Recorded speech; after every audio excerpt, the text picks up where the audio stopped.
studying people who have presence, whether they were celebrities or being around really charismatic business leaders. Presence is really about your personal power. The way that you carry yourself, the way that you navigate the world on the outside is a reflection of what's happening on the inside.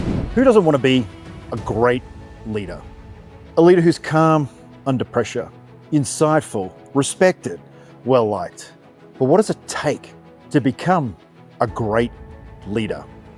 Hey, I'm Boo, and welcome to my podcast. The Few Leadership Podcast defines great leadership and what great leadership looks like. And I've found some of the world's best leaders or experts in the field of leadership to help you accelerate your leadership journey so you can be an ace at the game of leadership. If you're ready to rethink everything you know about leadership, if you're excited about accelerating your leadership journey, let's strap in and ignite your leadership potential.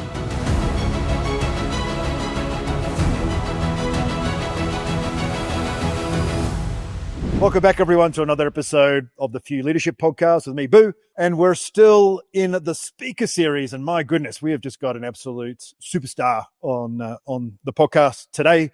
And by superstar, I mean, someone that's navigated the trials and tribulations of movies and television, who's been able to translate this concept of presence into a tool and a philosophy and a mindset for leaders. And in a world today, you can really see leaders that actually have a lot of presence, but not a lot of substance. And how do we navigate that? So without any further ado, Michelle Ann Johnson, thanks so much for joining us on the Few Leadership Podcast.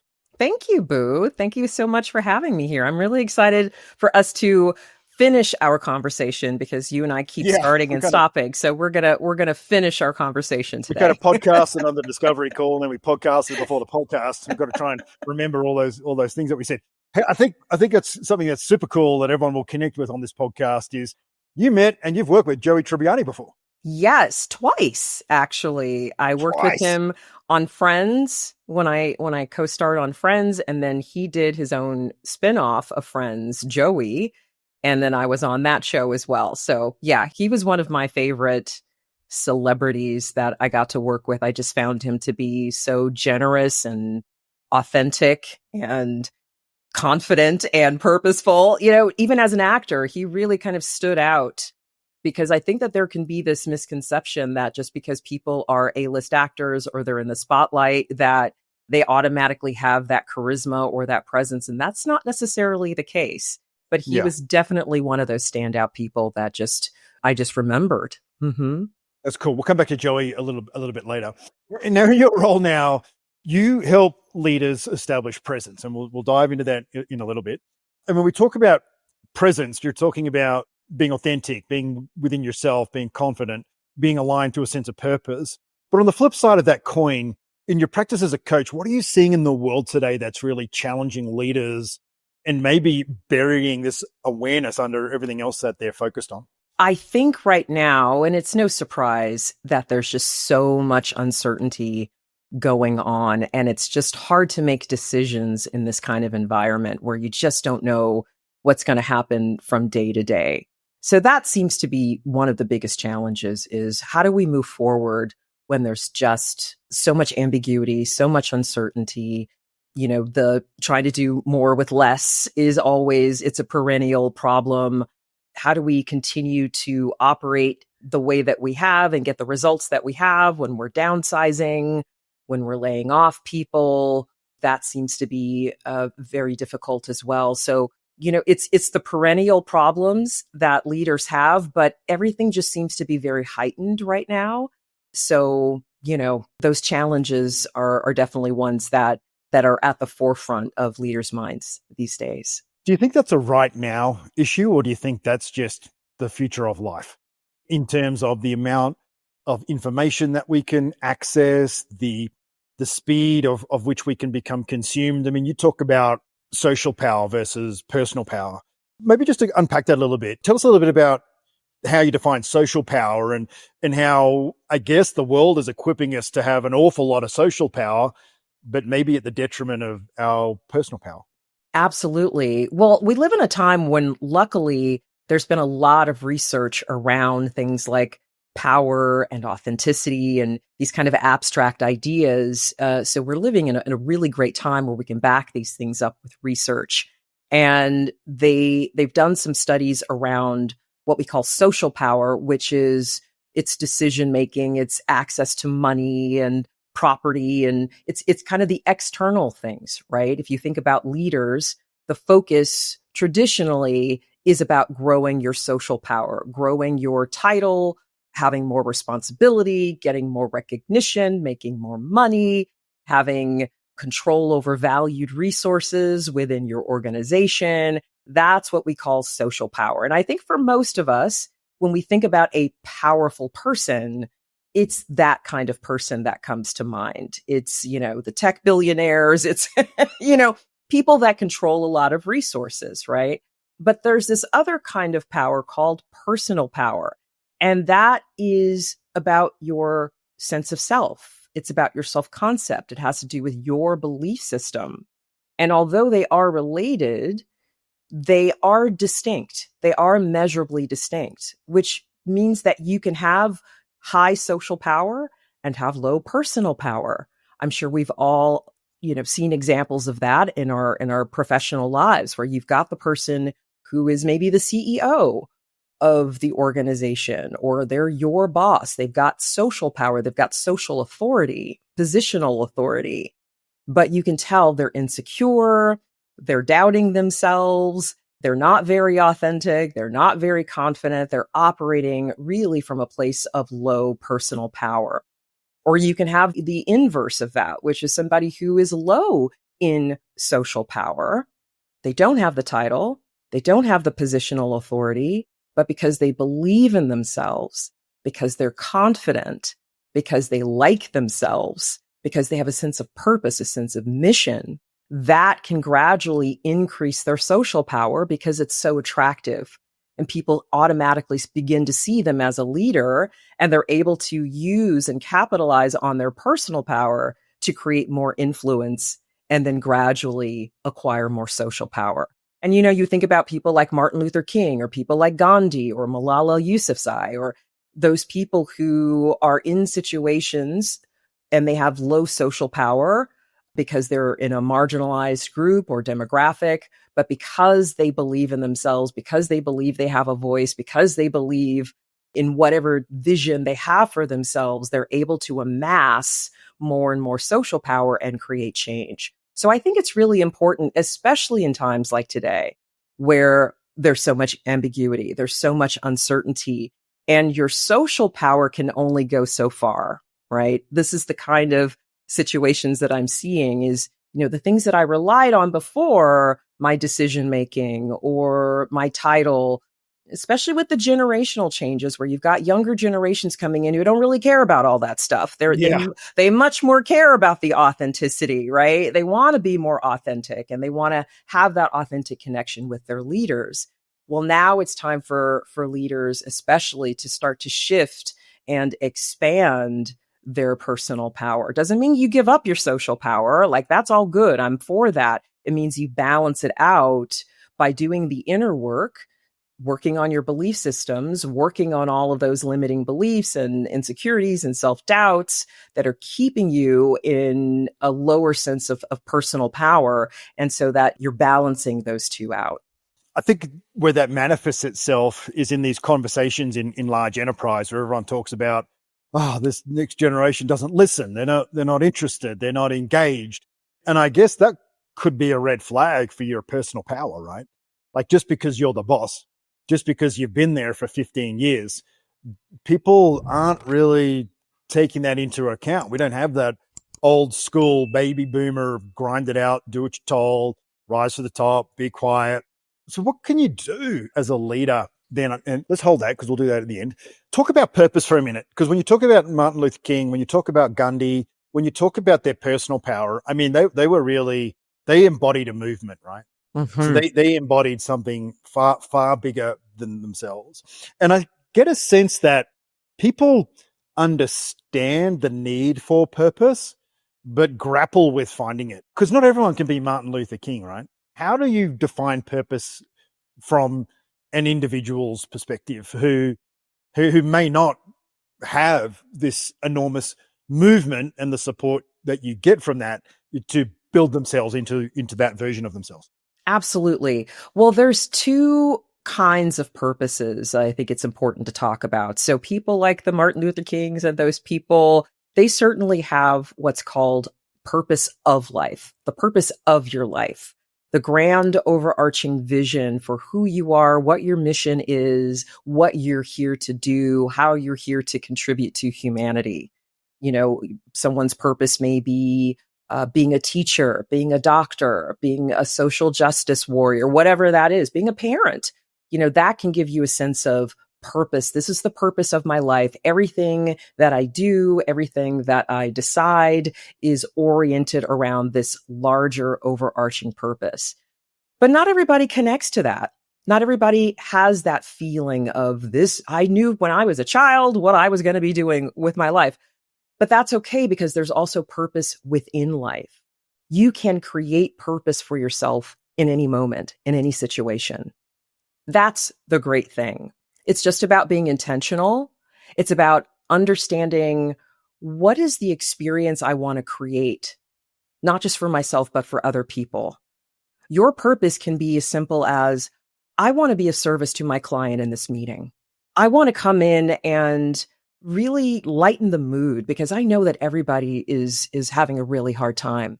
So my purpose right now, my role is to walk into this meeting with my team and help everybody feel a sense of joy and a sense of, lightness. That's purpose.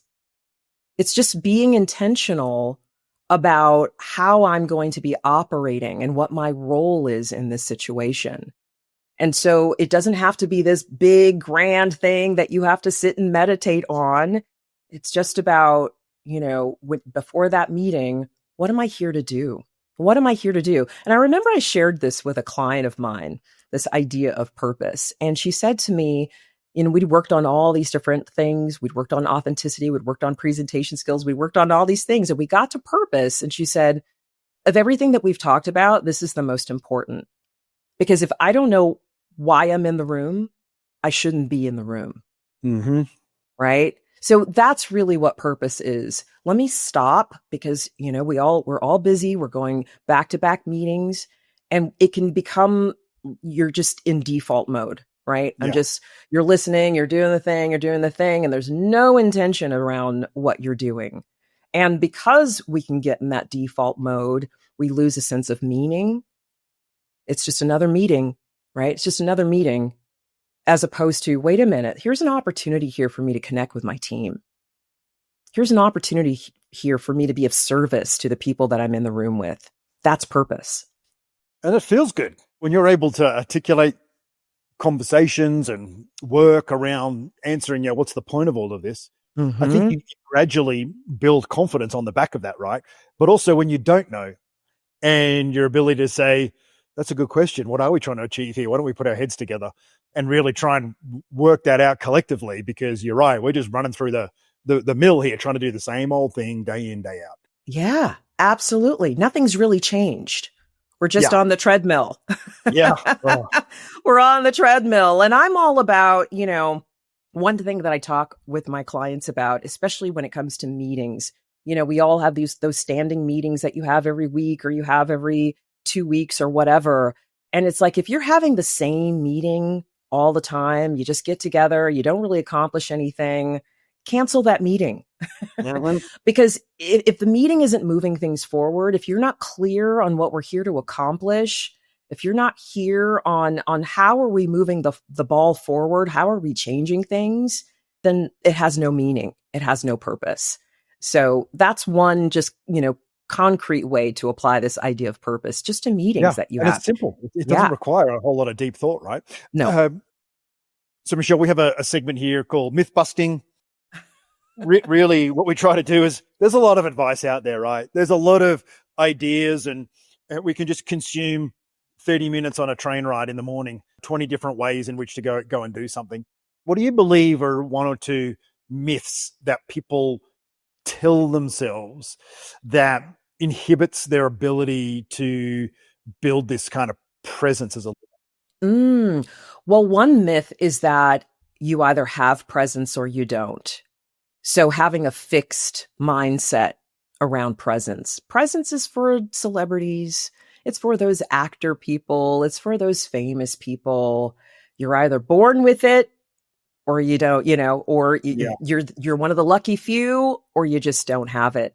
And I Mm. found that presence is something that can be developed. It can be cultivated. So that's one myth that I would really like to bust. Are there some people who just are born, with a little bit more star power than other people? Sure, absolutely. But that doesn't mean that you can't put in the time, put in the practice, and find your own version of charisma. And I'm all about, I don't want to make cookie cutter people. I want you to find your version, your uniqueness, your unique presence, and bring that out. Well, it's a good segue. What is presence then? If I don't know what it is, it sounds like it's a really good thing. I know when you spoke on your show reel about having a really boring conversation with Matt LeBlanc, but because it was him, it wasn't boring. So what was it? What is this presence thing that you talk about? Yeah, because he had presence, he had the charisma, he had the thing that draws you in. What I found studying people who have presence, whether they were celebrities or being around really charismatic business leaders, is that presence is really about what you think about yourself. Presence is really about your personal power. That's really what it is. The way that you carry yourself, the way that you navigate the world on the outside is a reflection of what's happening on the inside. That is the whole shebang. That's it, right? So people who have charisma, people who have presence, that X factor, they believe in themselves. They're confident in what they can do. They are authentic. They're comfortable in their own skin. They know what their thing is. That was one thing that Matt, he knew how to move his face. He knew the effect he had. Like, he was just very comfortable in what he did.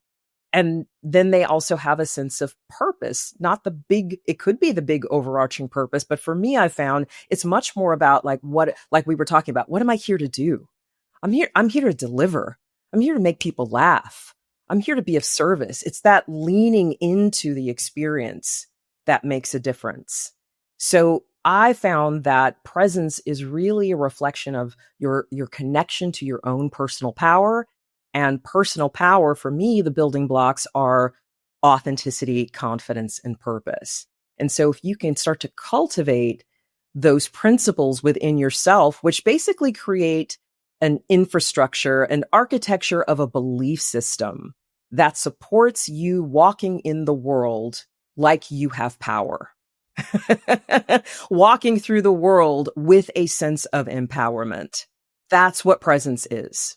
One of those building blocks you mentioned is confidence. And I'm interested to unpick a little bit about your experience in the entertainment industry.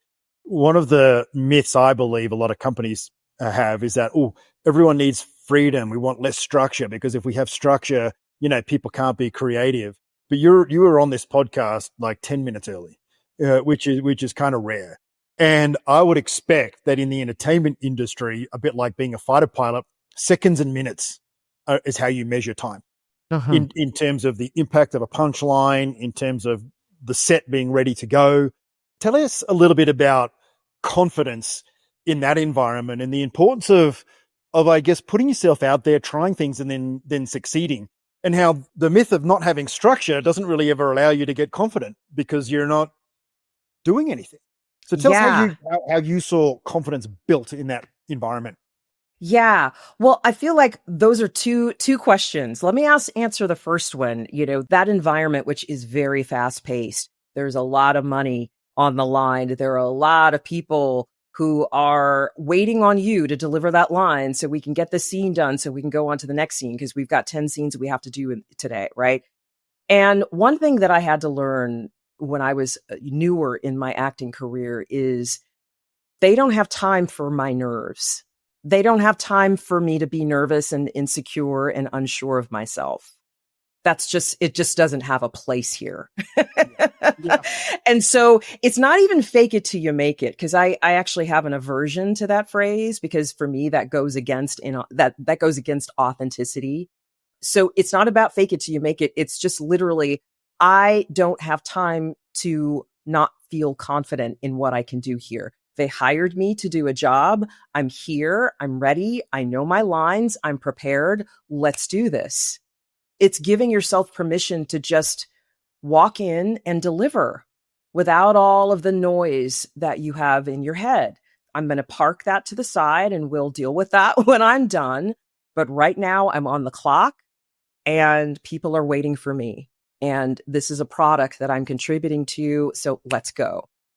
I've remembered that even as I've gone into corporate environments and executive coaching, and now I'm a keynote speaker, my nerves don't have a place here. People don't care about my nerves. They don't care that I'm insecure. What they want is they want to be entertained. They want to be informed. They want an experience. That's what I'm here to deliver. That's why they hired me, right? So that's one thing in that kind of environment that's very, there's just a lot, it's very high stakes. It is very high stakes. The other thing about structure, I'm a very creative person. My whole life philosophy is creativity permeates everything. I approach life like it's a big art project and I'm just painting and I'm sketching and everything is a creative project, but I'm very structured. I'm very structured. I wake up in the morning at the same time. I allow myself an hour to meditate. I go work out. You know what I mean? Like I need that structure because, creativity, you can be floating out in the clouds. And you need that grounding to go, okay, that's all great. And I've been daydreaming and allowing myself to, be creative and innovate and strategic and all of that kind of stuff. But now I've got to get to work and I've got to go through my emails and I've got to get to work on my keynote and I've got to, right? You got to do the work.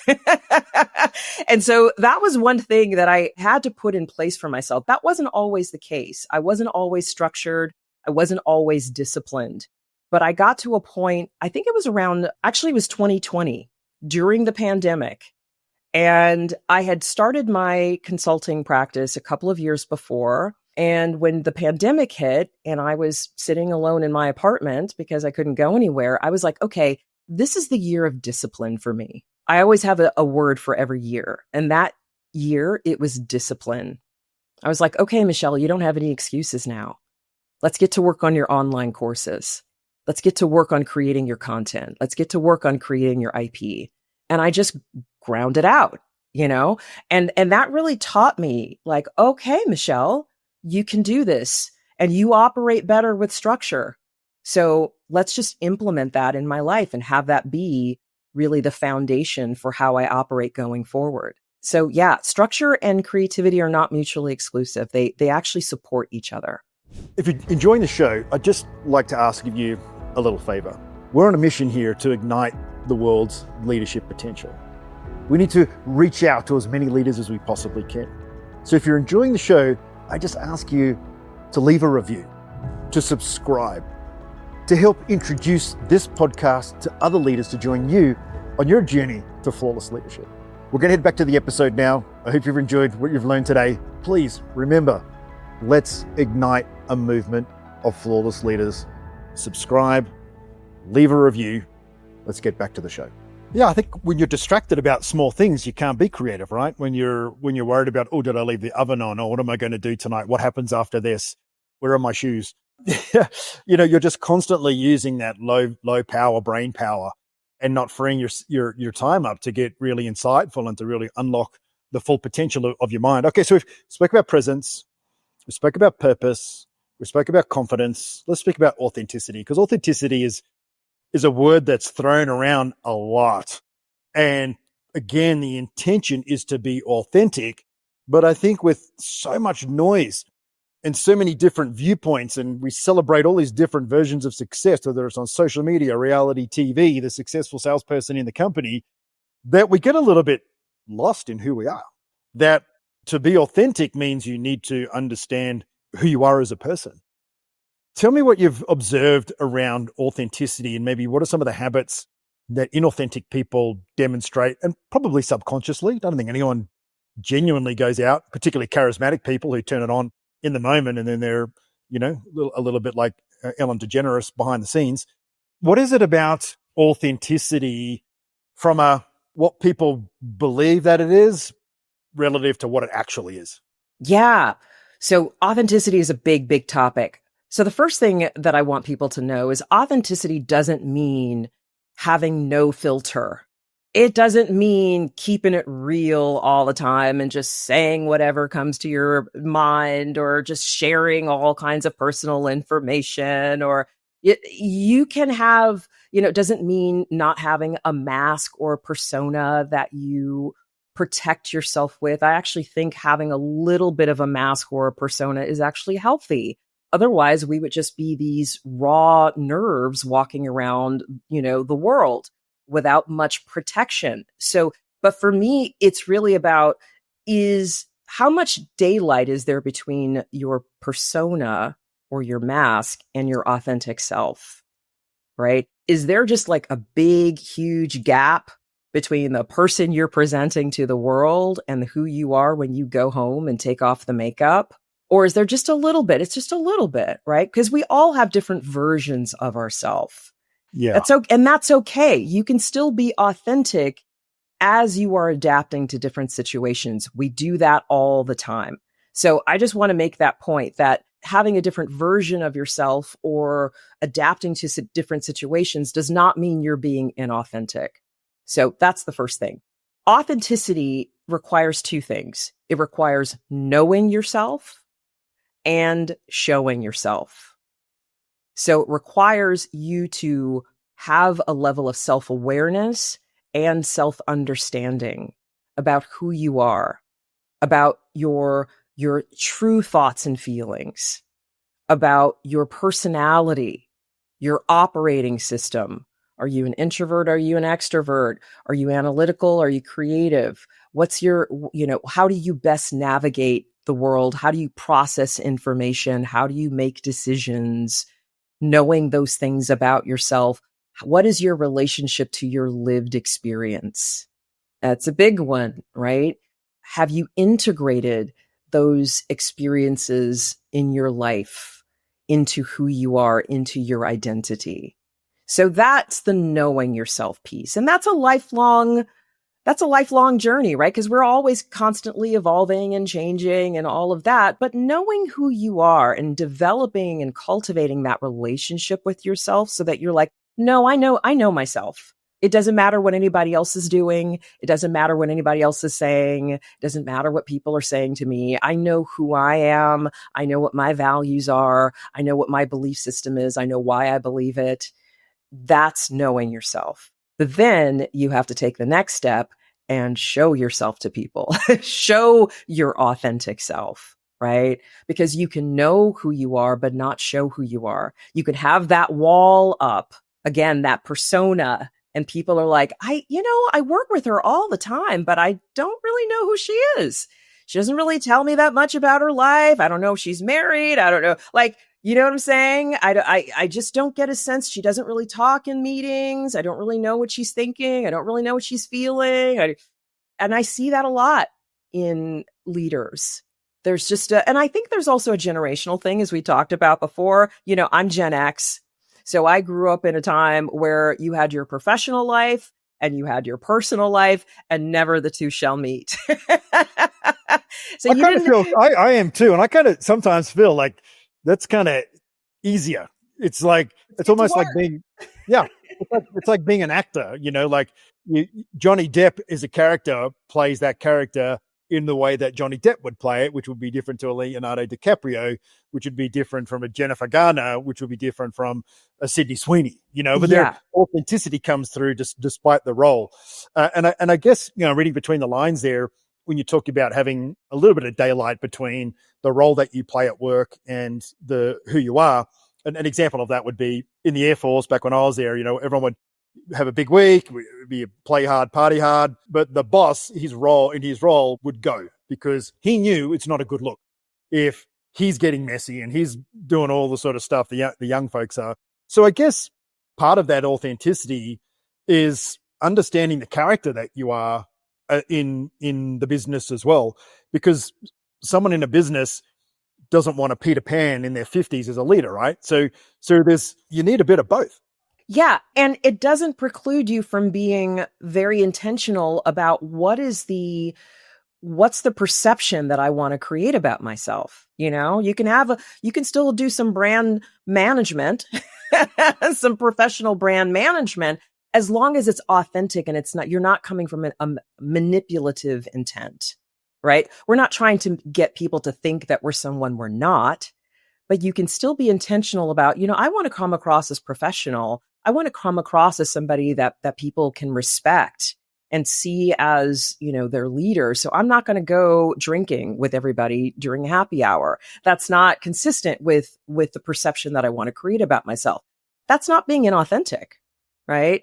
So, the cost of not showing yourself is that most people walking around will tell you that they would prefer to know the people they work with.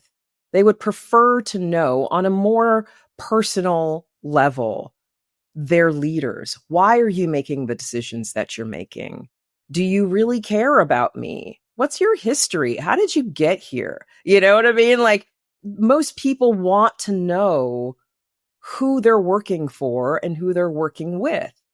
And that doesn't mean you have to divulge every secret. That's the art. There is a little bit of art and nuance. And my big thing is there are no rules. There's only principles, right? The principle of authenticity is most people can be more authentic than they think they can. So can you, in certain, situations that you find yourself, professional situations, can you divulge a little bit more about who you are, about your authentic opinions about things, about, what you like, your preferences, your personality traits? What kind of movies do you like? What kind of music do you like? What did you do over the weekend? Like, these are the kinds of very, very simple conversations that people can have. We call it small talk. But if it's intentional, I call it friendship talk, because I know some people have an aversion to small talk. It feels transactional. It feels inauthentic. And it's like, it's friendship talk. You want to create friendships with people that you work with. And that's what authenticity does. I just had a thought, because you would be uniquely positioned to answer this question.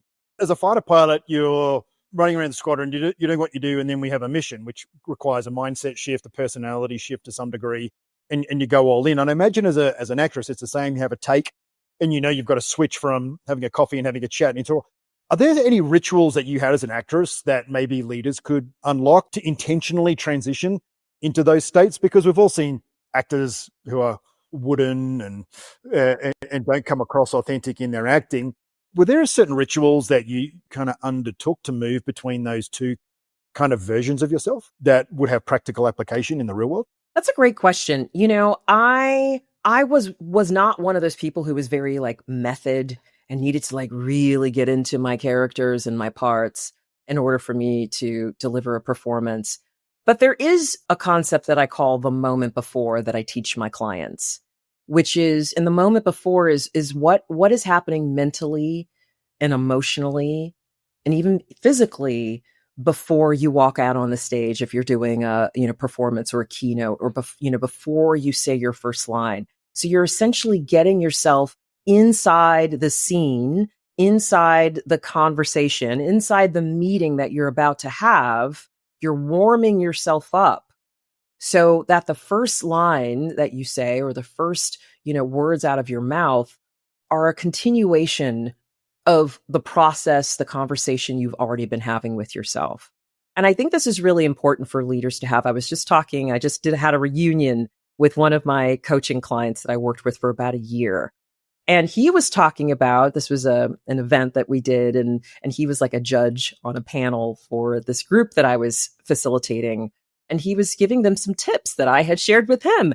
And one of the things that he told them was how important it was for him to put in time for him to transition from, if he's doing a meeting, doing just something, normal, to, oh, wait, I've got to do a town hall.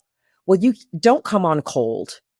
Yeah. Don't expect that you're going to just magically turn on and be at the level of performance that you need to be at when you've just been, clicking through emails the moment before.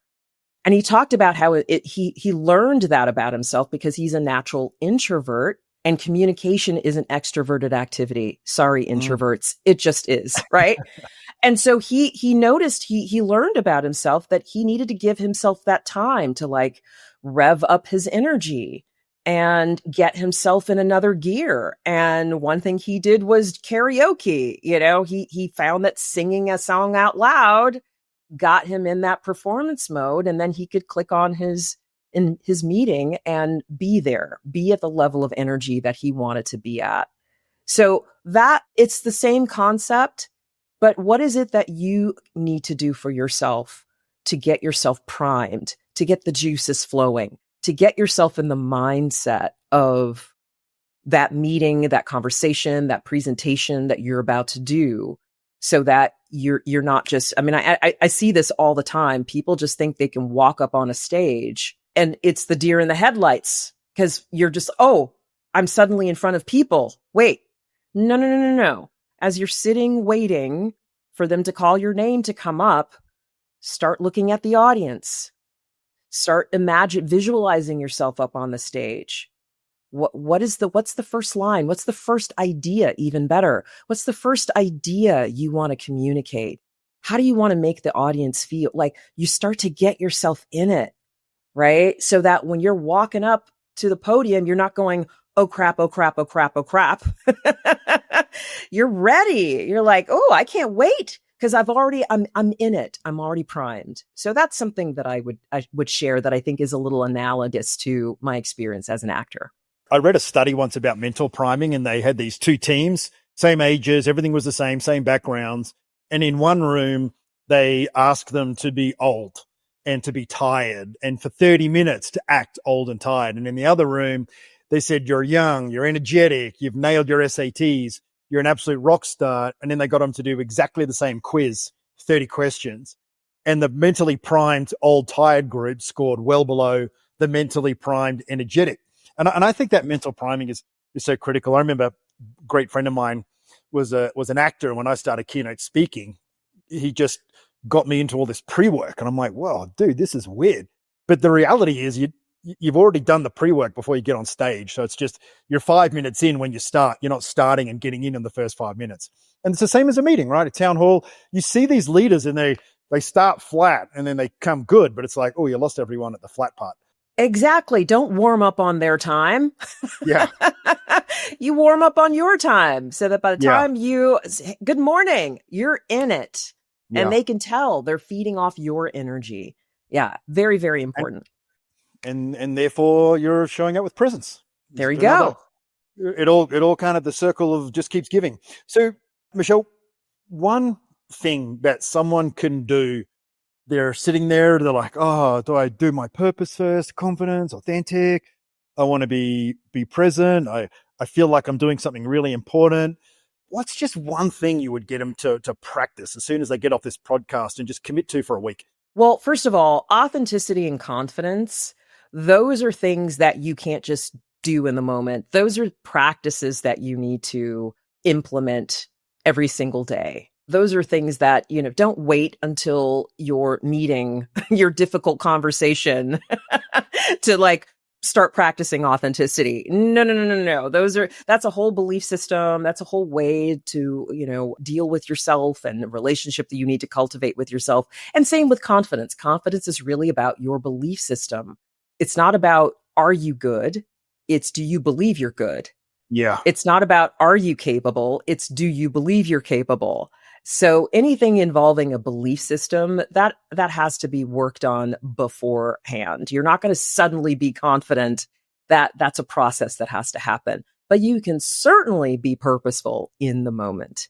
That just takes a moment for you to think about what would be meaningful. Yeah. How can I show up here in a way that would create meaning for myself and others? What's really the experience I'm trying to create here? What is my contribution to this meeting? And it may be different if you think about it. It may be different than what's obvious. You know what I'm saying? Like the example I gave earlier of, my team's they've been going through a really hard time. My contribution here isn't to come in and be like, come on, let's, we still gotta, we still got things to do. That's not going to serve my team. What's going to serve them is for me to walk in with some empathy. So that's my purpose here, is to help them, deal with what's happening and let them know that I feel for them. So, I love it. Right. So that's something that people can practice. Awesome. Thanks so much. As usual, I'm well over time, but I'm so glad that we invested the extra few minutes. If you're looking for Michelle's details, please scroll down below. Reach out to her if you enjoyed this podcast, and I'm absolutely sure that you did. Make sure you just quickly leave a review or a comment so we can get more wonderful people like Michelle onto the show. Michelle, thanks so much. I'm enormously grateful for you taking time out of your day to share your insights into transforming yourself into a leader of presence. Thanks, Boo. Thank you so much. This was really fun. Thank you so much for having me on. My pleasure. Thanks again.